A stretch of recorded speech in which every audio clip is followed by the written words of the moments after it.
questioning WikiLeaks' motives, there's something going on.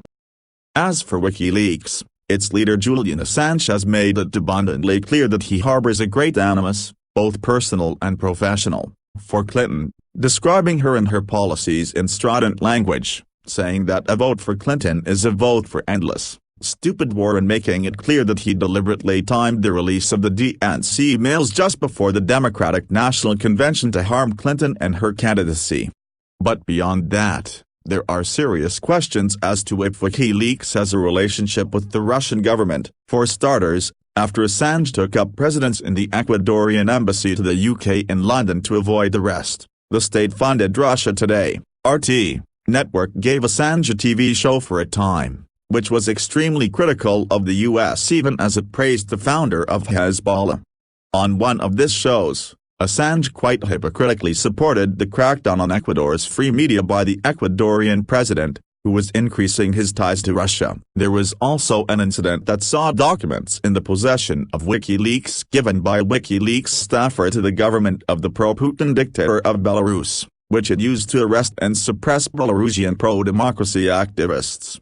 Since Assange was close to that staffer apparently was not criticized or reprimanded for this act. It may very be that WikiLeaks is unwittingly playing into serving Russia's interests, rather than in a spirit of collusion, but the picture is murky, and either way, it does not look good. Either way, it seems Russia has weaponized WikiLeaks for its own anti-American purposes. But this also fits what seems to be Assange's agenda, which is more anti-American and anti-Western than anything else. Assange even criticized the Panama Papers leaks, which detailed a lot of embarrassing information about Putin's private fortune and those of Russian elites, as serving American interests. Assange had promised to reveal information embarrassing for and damaging to Russia in 2010, but never did, perhaps because of thinly veiled FSB threats from Russia. Perhaps he's been intimidated and/or coopted into serving Russian interests. We may never know for sure. Notably, he threatened to release that info before he was given his Russian TV show. Oh, and contrary to the many other sources agreeing that Russia is behind the DNC hacking, Assange claims there is no proof of that. On a disturbing side note, the WikiLeaks DNC release was not very discriminating, including social security and credit card numbers of DNC donors, certainly violating their right to privacy, with even Edward Snowden, who has been helped greatly by WikiLeaks, especially in his getting asylum in Russia, criticizing the suspect of the leak. The DNC hacks, Putin penetration? There's something going on.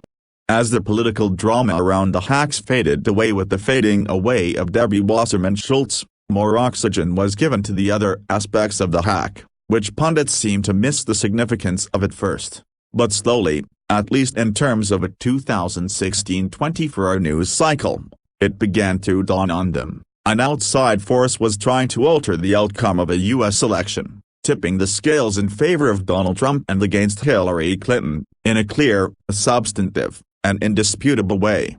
So people started caring again about who had hacked the DNC servers. Wait, didn't people say that it was the Russian government? Does that mean Russia and Putin are messing with an American election? Is this cyber warfare?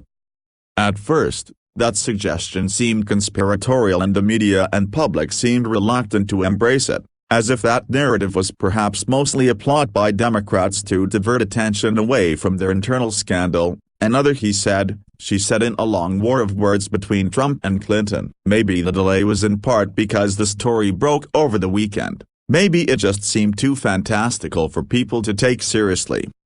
But as expert opinion began weighing in, and it seemed to be consistently unanimous when it came to those with direct knowledge of the hack, it became clear that it is very likely that Russia and Putin are messing with the current U.S. election, with American intelligence reaching a consensus with high confidence that Russia was the culprit of the crime. It could be that they are out to stir the pot and destabilize the U.S. political landscape. It could also be that they are trying to get Donald Trump elected. Many would argue that itself is tantamount to destabilization. How are we almost certain it's Russia? The details pointing to Russia are numerous and clear. The initial findings by CrowdStrike, citing the Russian government-backed hacking groups APT-28 and APT-29, were later confirmed by two other private sector cybersecurity firms. Relative to other similar cases, the evidence linking the hacking to these two groups was significantly more compelling. Apartment 28 of the news is a tactic of setting up a domain spelled very similarly to the actual domain in a bid to get users to unknowingly disclose their usernames and passwords.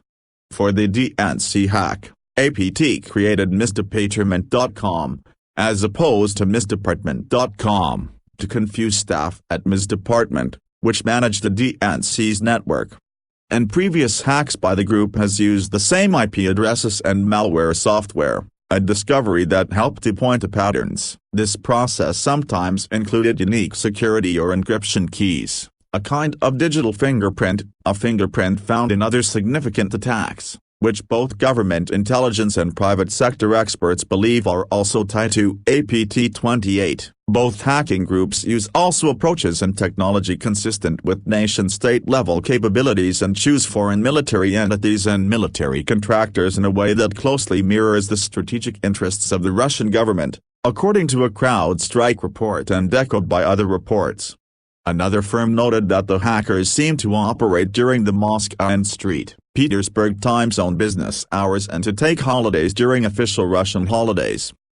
Within on day of the DNC disclosing to the Washington Post in mid-June, a person styling himself Gachiffer 2.0 began a WordPress blog and claimed that he, and only he, was behind the hack, and to back up his claim, he posted DNC documents on the blog and leaked others to the press and to WikiLeaks. He chose the name Gachiffer to honor an imprisoned Romanian hacker of that same name, who earned. The original Gachiffer claims to have hacked Clinton's private email server that has consumed American politics for the last year, but this claim has not been verified. However, we know Gachiffer did hack Clinton friend and confidant Sidney Blumenthal's email, which, in turn, revealed the existence of Clinton's oft-criticized private email server to congressional investigators in the first place. Kind of crazy how all this ties together, right?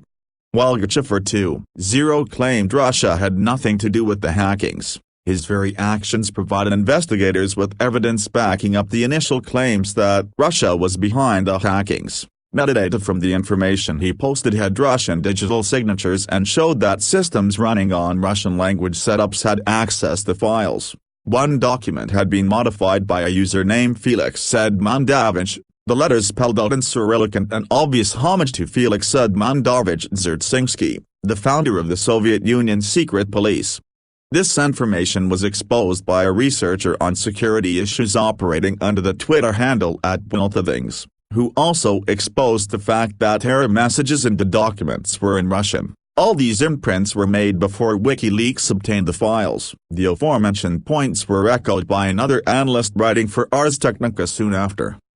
Other telling evidence indicated that Gachiffer 2.0 might be little more than a Russian public relations smoke and mirrors operation. Gachiffer 2.0 made himself accessible to the media for interviews, a rarity for criminal hackers who tend to be paranoid of being caught and therefore reclusive. He strongly asserted that Russia had never penetrated the DNC, but that is something that he would be incapable of knowing as an independent hacker, as he claimed to be. He claimed to be Romanian, but then seemed unable to converse in Romanian without using only short statements and making repeated grammatical mistakes as noted by native Romanian speakers. Metadata in his emails indicated he sent them from Russian networks, and some evidence even pointed to the use of the same or similar networks used by APT-28. It seems Gachiffer 2.0 was concocted by Russian intelligence right after the Washington Post reported that DNC officials and investigators suspected Russia, a tactic of deception and disinformation or denial and deception that is standard operating procedure for Russia and codified officially in Russian military doctrine. A few such examples were noted in a just-released Trend report.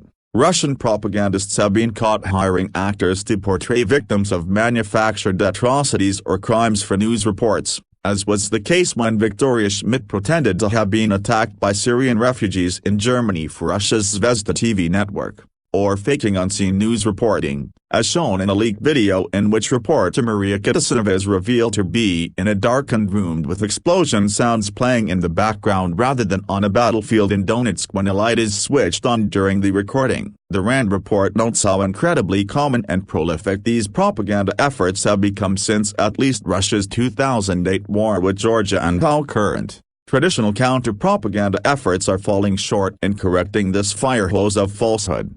All this just points even more strongly to the Russians being behind the DNC hack. Hacking and political warfare, Russia's newest weapon system, eagerly deployed. There's something going on. Hacking and cyber warfare are also certainly part of the new Russian way of foreign policy and hybrid warfare, including disinformation and propaganda operations like those noted above. But another major aspect of Russian policy involves trying to meddle with foreign elections and politics, and the hackings of the DNC can be seen to be part of just such a larger effort. In fact, Paul Manafort can even be thought of as a indirect Kuma mercenary general in this exact type of political warfare, where he was on the front lines of Putin's operations in Ukraine from the Orange Revolution until, and possibly even after, Yanukovych's 2014 overthrow. But such operations were hardly limited to Ukraine, as there are other examples in Eastern Europe. Lately, Putin has actually been funding right-wing, pro-Russian parties and demagogues all over Europe, helping to fuel an ongoing continental right-ward drift. Perhaps most notably, this Russian support has been a factor in France, which is lurching even more rightward in the wake of recent terrorist attacks like the one in Nice, and where Putin's chosen candidate, Marine Le Pen, may very well win France's 2017 presidential election. But Putin has also been trying to destabilize German politics using the issue of refugees to weaken Chancellor Angela Merkel and empower German extremists. Another factor that must be acknowledged is that Putin is still simmering over Western expansion of NATO, over 2 Western military interventions against Russian allies Slobodan Milosevic of Serbia in 1990s, against support for Kosovo's independence from Serbia. Putin also seen the U.S. as having orchestrated the color revolutions of the last decade rather than viewing them a natural expression of post-Soviet people's desires to be free from Russian domination and to not be ruled by Putin's corrupt puppets. Putin similarly blames the U.S. for the 2014 overthrow of Yanukovych. The Russian president also in particular blames the U.S. for massive demonstrations in Russia in 2011 that erupted after fraudulent parliamentary elections. In fact, at the time, he specifically blamed Secretary of State Hillary Clinton. Seen in this context, the hacking of the DNC, the DCCC, and the voter database used by Clinton's presidential campaign serve multiple purposes, in the eyes of Putin and many Russians. This is revenge for U.S. support for democracy and former Soviet republics and the continued post-Cold War expansion of NATO, for perceived U.S. aggressive roles in countering Russian interests, and against Hillary Clinton specifically, who enraged Putin when she called him out on Russian election fraud in 2011. Conclusion: there's something going on. Interference in U.S. elections and politics would not be unprecedented. The UK intelligence at Churchill's direction interfered to try to empower Roosevelt against Republican isolationists. South Vietnam played with peace talks to give Nixon an edge in 1968 after it negotiated secretly with Nixon's campaign. Iran's Ayatollahs may have conspired with Reagan in 1980, and Israel worked to undercut the Obama administration's standing in the U.S. in 2012 and 2015 over the Iran issue. Russia even seems to be supporting a secessionist movement in Texas that is still sizable while also only being a fringe minority. Of course, Russia has categorically denied any involvement in the recent hacks. As for Trump, he has a lot of questions to answer about Russia, both in terms of him and his family but also about his associates. Trump's taxes may or may not yield information about his business ties to Russia, and for now, the Trump team denies it has any ties to Russia, but provides no evidence to support this, only repeated assertions. Even now as I write some of this, Trump is baselessly speculating at a press conference that the entity behind the hacking is probably not Russia. Nobody knows if it's Russia, Contrary to all the expert analysis given at this same press conference, he seemed to actually invite Russia to hack Hillary Clinton, even tweeting that call and writing on his Twitter account soon after, and later unconvincingly claiming he was being sarcastic after massive shock and outrage ensued. Since then, just yesterday, 1 week after the WikiLeaks DNC release, we learned that there were new hacks, likely by Fancy Bear, APT-28, of the Democratic Congressional Campaign Committee, a congressional fundraising group for Democrats, and of a voter information database used by the Clinton campaign and other Democratic organizations. The U.S. is trying to determine how to respond to these cyber attacks as the FBI and Department of Justice investigate, and there are likely to be more hacks, with WikiLeaks' Assange promising a lot more information on American politics coming from files he already has. To be sure, hacking a U.S. political party's central leadership organization at the height of presidential election cycle is dangerous, unsettling new territory for an already fraught American-Russian relationship. If Congress is to even retain an ounce of nonpartisan credibility, a major investigation must be undertaken as soon as possible, and Republicans must put as much zeal into it as they put into their Benghazi investigations. What we do know is that Trump and his family tried to do business for many years in Russia, that he sought to have a relationship with Putin, that both men have been publicly supporting each other as Trump seeks the American presidency, that Trump is by far the most pro-Russian, pro-Putin of the major presidential candidates of this entire election cycle, that he did business with Russian nationals, some of ill repute, and took massive amounts of money coming from Russia, that his campaign chairman has a sordid history of helping Putin allies of ill repute to the detriment both of Western interests and, more specifically, of democracy in Ukraine, help that helped precipitate bloodshed and war, that other Trump campaign staff and advisors have questionable links to Russia, that Russia has a pattern of hacking America and others for political purposes, that Russia has a pattern of interfering in elections, that Putin clearly prefers Trump over Clinton, that all the evidence points towards the hacks being committed by the Russian government, that the Russian government, along with WikiLeaks, had the means and motive to harm Clinton and the U.S. and have thus far acted to do so, and that Russia and WikiLeaks have a suspect relationship.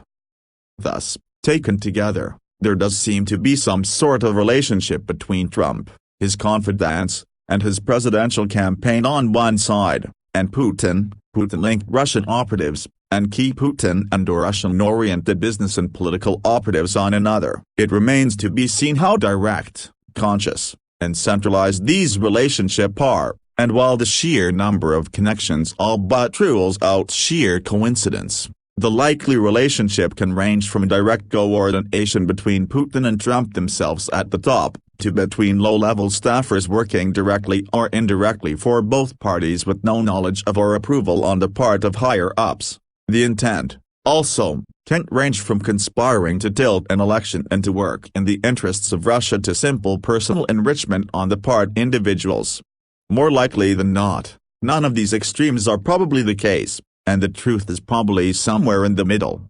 Given everything I've discussed here, it's possible there is some sort of coordinated effort going on between Trump or people in his campaign and Putin or people associated with him, but I wouldn't be terribly surprised we also have two groups of actors here acting mostly independently yet with common purpose.